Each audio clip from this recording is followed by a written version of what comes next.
ठाणे महानगरपालिकेचा 2026 ते 27 या आर्थिक वर्षाचा अंदाजित अर्थसंकल्प आयुक्त सौरभ राव यांनी महासभेत सादर केला.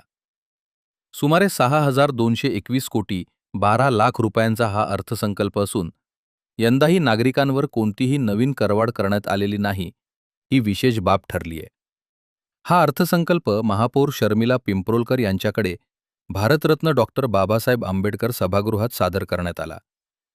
त्यानंतर कैलासवासी नरेंद्र बल्लाळ सभागृहात पत्रकार परिषद घेण्यात आली. सुमारे 3.5 तास चाललेल्या अर्थसंकल्पीय भाषणानंतर आयुक्तांनी सांगितले की हा अर्थसंकल्प मंजुरीसाठी महासभेत ठेवण्यात येणार असून शहराच्या सर्वांगीण विकासावर विशेष भर देण्यात आला आहे.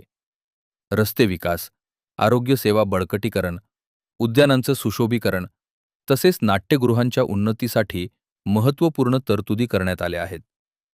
या योजनांचा लाभ ठाणेकरांना 2027 अखेरपर्यंत मिळण्याची शक्यता वर्तवण्यात येत आहे.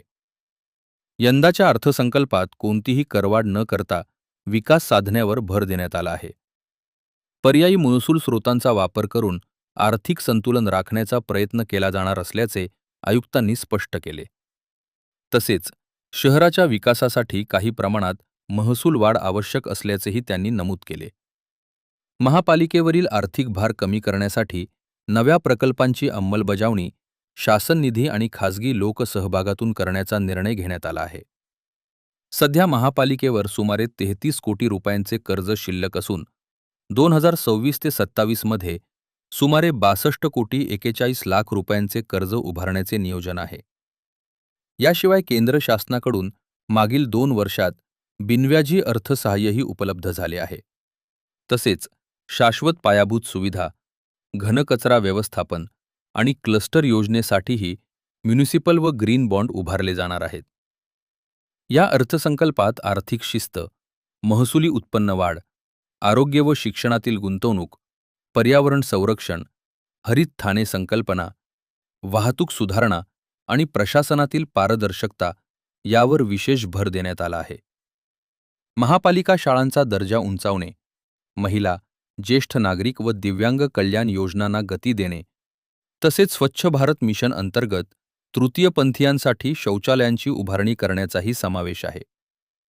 एकूणच कोणतीही करवाढ न करता विकासाला गती देणारा आणि नागरिकांना दिलासा देणारा हा अर्थसंकल्प असल्याची प्रतिक्रिया व्यक्त होत आहे. निश्चित दिसला असेल आपल्याला, प्रेझेंटेशनमध्ये सुद्धा होता आणि आम्ही डिसेंबर 27 पर्यंत आम्ही कंप्लीटही करत आहोत. तसं शिक्षणासाठी एक नवीन प्रोजेक्ट आहे, पुण्याचा जो फॅसिलिटी आता ठाण्यामध्ये बघायला मिळेल. यामध्ये एक नवीन संस्था आहे, जी पूर्णतः सेवाभावी संस्था आहे, क्रिस्टल फाउंडेशन म्हणून, आणि त्यांच्याबरोबर आमचा करारनामा झाला आहे. पुण्यामध्ये खानवडी म्हणून गाव आहे, आपला सावित्रीबाई फुले यांचं जन्मस्थळ आहे पुरंदर तालुक्यामध्ये, आणि तिथे त्यांनी हा प्रकल्प केला आहे.